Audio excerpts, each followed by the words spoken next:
السلام علیکم ورحمۃ اللہ وبرکاتہ۔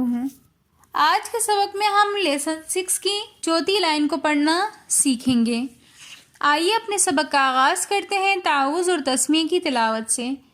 اعوذ باللہ من الشیطان الرجیم، بسم اللہ الرحمن الرحیم۔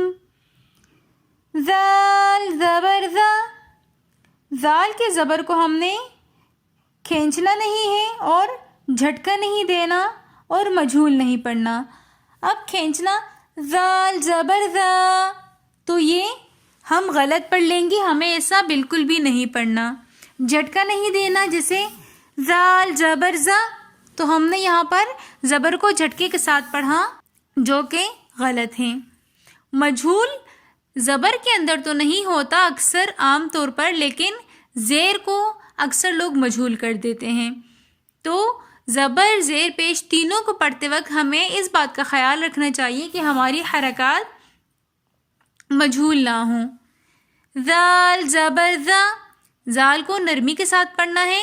نرمی کے ساتھ پڑھنے کا طریقہ یہ ہے کہ ہماری زبان کا سرا ہمارے اوپر اور نیچے کے جو سامنے کے دانت ہیں جو اسمائل کرتے ہوئے نظر آتے ہیں، ہماری زبان کا بالکل باریک جو حصہ ہوتا ہے وہ اس کے درمیان میں آئے گا، تو ہمارا ذال بغیر سیٹی کے بہت نرمی کے ساتھ اور باریکی کے ساتھ ادا ہوگا۔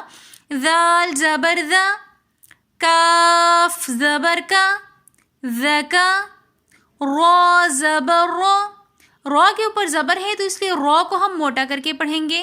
را زبر را، ذکر، وقفا ذکر۔ نیکسٹ لیٹر ہے